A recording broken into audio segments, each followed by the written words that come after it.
Bab 921. Pilihan sulit. Di kamar mandi, begitu Aurelia duduk di toilet, dia menutupi pipinya dengan tangan dan menangis pelan. Ayahnya sudah meninggal. Meski ingatan akan ayahnya sangat kabur, ia tetap merasa sedih yang mendalam saat mengetahui kabar ayahnya telah meninggal. Hanya di ruang tertutup kecil seperti kamar mandi ini dia bisa menangis untuk menunjukkan kesedihannya. Dia tahu bahwa dia tidak berhak bersedih dan menangis, apalagi di tempat seperti klub malam. Menghadapi pelanggan di luar dan gadis-gadis lain yang bukan rekan kerja atau teman, dia hanya bisa memaksakan senyum dan menyembunyikan kesedihannya. Dan di dunia kecil yang tertutup seperti kamar mandi, ketika dia sendirian, semua emosi yang selama ini terpendam di dalam hatinya akhirnya meledak. Dia menutupi wajahnya dan menangis terisak, membiarkan air matanya mengalir. Dia pikir tidak ada yang akan tahu bahwa dia bersembunyi di kamar mandi sambil menangis, tetapi Kenzi di kamar 1807 sebelah dapat dengan jelas mendengar Aurelia saat ini dengan batin spiritualnya. Kenzi hanya bisa menghela nafas pelan di dalam hati. Faktanya, jauh di lubuk hatinya, gadis Aurelia ini masih peduli pada ayahnya.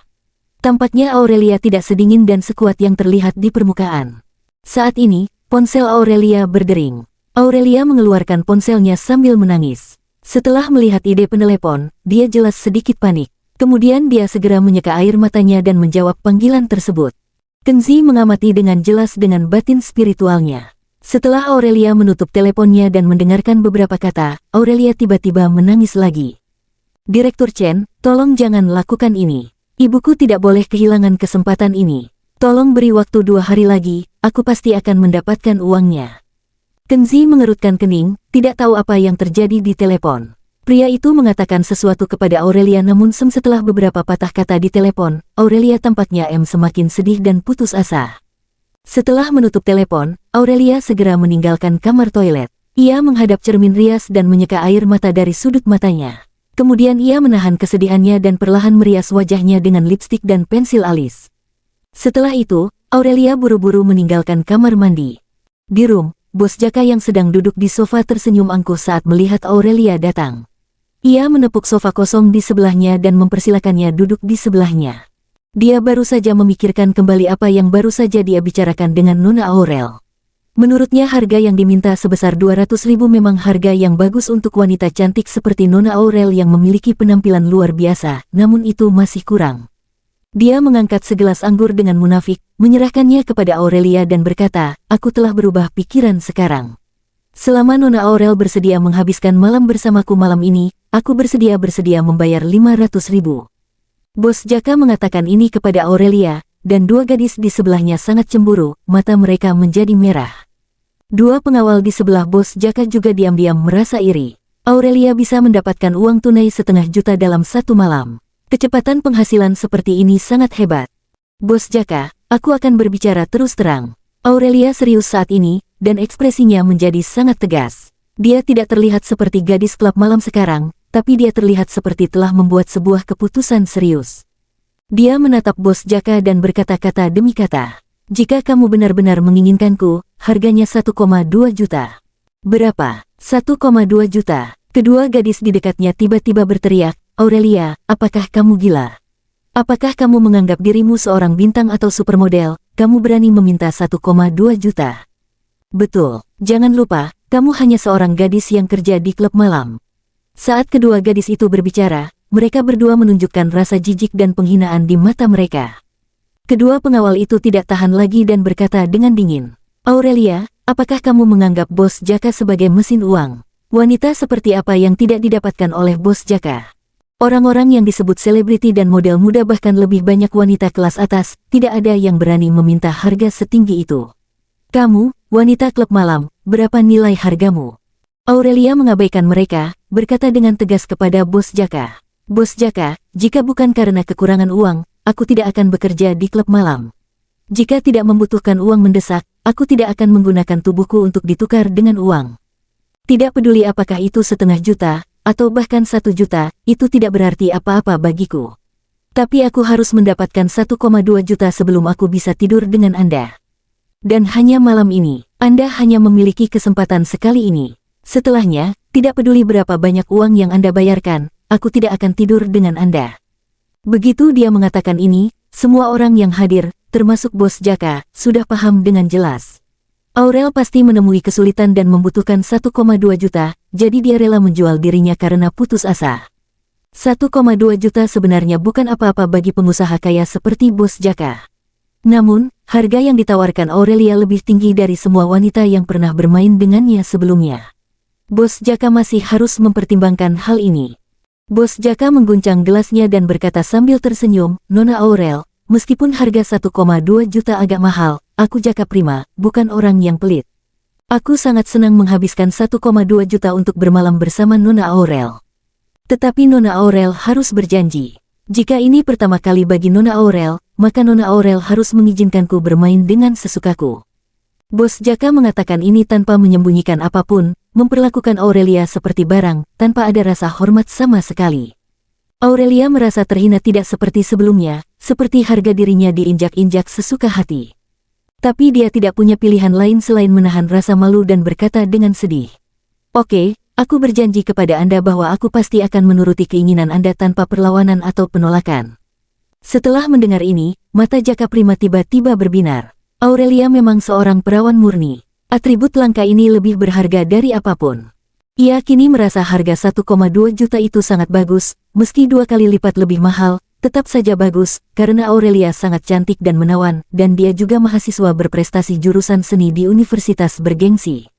Terlebih lagi, dia masih perawan. Dia bahkan berpikir bahwa setelah dia menidurinya untuk pertama kali, dia akan mendukungnya, mencintainya, dan tidak pernah membiarkan pria lain menyentuhnya. Singkatnya, gadis seperti dia jarang ada. Dia harus membesarkan dan merawatnya seperti burung kenari. "Haha, Aurel, ayo, kita ke kamar belakang. Sekarang, aku tidak bisa menunggu lebih lama lagi." Mata Bos Jaka menjadi cabul dan panas, dia terus memandangi payudara Aurelia yang menonjol. Dia dengan tidak sabar meraih tangan Aurelia dan membawanya ke kasur air besar di kamar dalam. Bab 922. Siapa yang harus disinggung? Aurelia siap mempertaruhkan nyawanya dan segera mengikutinya ke ruang dalam. Kedua pengawal dan 2 gadis klub malam itu juga cukup tahu untuk tidak mengganggu kebahagiaan Bos Jaka. Pada saat ini, Kenzi membuka pintu dan masuk ke kamar pribadi itu dengan wajah dingin. "Siapa kamu? Siapa yang menyuruhmu masuk?" Kedua pengawal itu segera bereaksi, meletakkan gelas anggur mereka dan berdiri, menatap dengan waspada.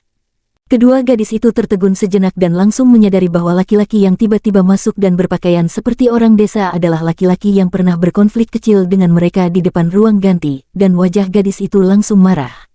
Seorang wanita segera menunjuk ke arahnya dan berkata dengan dingin, "Kenapa kamu lagi? Kenapa kamu belum pergi, idiot?" Wanita lainnya berkata dengan nada menghina, "Kamu tiba-tiba menerobos masuk, apakah kamu ingin mengganggu Aurel lagi? Segera keluar, jangan ganggu urusanku." Aurel juga kaget. "Ikut denganku," kata-kata Kenzi dingin dan tanpa omong kosong yang tidak perlu. Dia melangkah maju, meraih tangan Aurelia, dan menariknya dari Bos Jaka. "Hei, apa yang kamu lakukan? Kamu cari mati." Pada saat ini, 2 pengawal mulai melompat keluar. Mereka menatap Kenzi dengan ganas dan memblokirnya di pintu, tidak mengizinkannya menyentuh Aurel. Bos Jaka sudah tahu saat ini. Orang malang yang menerobos masuk ini mungkin seseorang yang menyukai Aurelia. Dia mungkin ada di sini untuk membuat kekacauan. Dengan ekspresi arogan di wajahnya, dia memandang rendah Kenzi dan berkata, "Nak, kamu tahu siapa aku? Kamu berani membobol roomku dan merebut wanita yang aku, Jaka Prima, sukai. Jika kamu berani cemburu padaku, kamu tahu akan ada konsekuensinya." Dia menunjuk Kenzi dan berkata dengan nada menghina, "Lepaskan tangannya, lalu berlutut dan bersujud padaku. Aka, aku bisa memperlakukanmu sebagai budak malam ini sebelum kamu bisa pergi." Setelah dia mengatakan ini, kedua gadis di sebelahnya mencibir, "Kamu sudah mati. Berani merampok wanita Bos Jaka, kamu tidak ingin hidup lagi. Nama asli Bos Jaka adalah Jaka Prima, pernahkah kamu mendengarnya? Jika tidak tahu apa latar belakang Bos Jaka, berlututlah dan menangis." Berbeda dengan mereka berdua, Aurel sedikit panik dengan gangguan tiba-tiba Kenzi. Dia tahu bahwa Kenzi sudah berakhir karena dia telah menyinggung Bos Jaka. Pada saat ini, suara langkah kaki datang satu demi satu. Manajer lobi bereaksi dengan cepat dan menemukan bahwa Kenzi telah memasuki room 1808, dan ada omelan keras.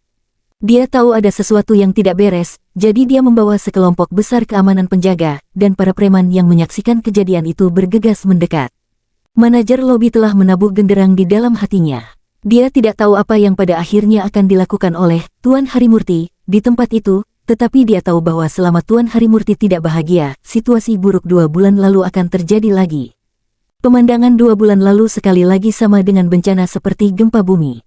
Jadi begitu dia mengetahui bahwa Kenzi memiliki konflik dengan pelanggan di room 1808, dia segera membawa orang-orang untuk menenangkan situasi. Oh, Manajer Ateng, Anda datang tepat waktu. Jaka Prima melihat bahwa manajer lobi telah membawa keamanan dan preman, jadi dia duduk di sofa dengan murah hati dan berkata dengan arogan. Awalnya, aku ingin 2 pengawalku memberikan bajingan ini pukulan yang bagus. Tapi karena kamu di sini, aku akan menyerahkan pekerjaan kotor ini padamu. Kedua pengawal itu bersikap santai setelah mendengar apa yang dikatakan Bos Jaka. Mereka berjalan ke sisi Bos Jaka dan berdiri di kedua sisinya. Kedua gadis klub malam itu masih bermulut sangat kejam. Salah satu dari mereka menunjuk ke arah Kenzi dan berkata dengan nada menghina. Manajer Ateng, pukul dia dengan keras. Bajingan malang ini menyeret Aurelia dengan paksa di depan Bos Jaka. Ayo pergi, beri dia pelajaran dan biarkan dia mengerti siapa dirinya. Gadis lain dengan sinis berkata, seekor anjing malang berani lari liar. Kita harus mematahkan kakinya dan memberinya pelajaran agar dia tidak berani liar lagi. Manajer lobi melihat 2 gadis klub malamnya ini berani memarahi Kenzi dengan kasar. Tiba-tiba dia tersentak dan jantungnya berdebar kencang. Sial, jika hanya Bos Jaka yang berkonflik dengannya, biarlah, tapi sekarang gadis klub malam di tempatnya juga melompat keluar dan mulai mengumpat. Bukankah ini akan merusak ritme permainannya? Ada apa, Manajer Ateng, apakah kata-kataku tidak terdengar? Pada saat ini, wajah Jaka Prima menjadi sedikit jelek ketika dia melihat manajer lobi tidak memberi perintah untuk memberi pelajaran pada Kenzi. Dia menunjuk ke manajer lobi dan berkata dengan nada tidak puas. Apakah kamu tuli? Bocah malang ini baru saja menyinggung perasaanku. Aku ingin kamu memberi pelajaran pada bocah malang ini di hadapanku sekarang. Petik 2. Manajer lobi tercengang, merasa sedikit malu. Bos Jaka adalah VIP klub malamnya. Selain itu, dia juga seorang pengusaha yang sangat berkuasa dan kaya raya. Bahkan bos di sini harus memberinya sedikit hormat. Sejujurnya, manajer lobi tidak ingin menyinggung perasaannya. Tetapi ketika dia melihat ke arah Kenzi, dia merasa lebih bersalah.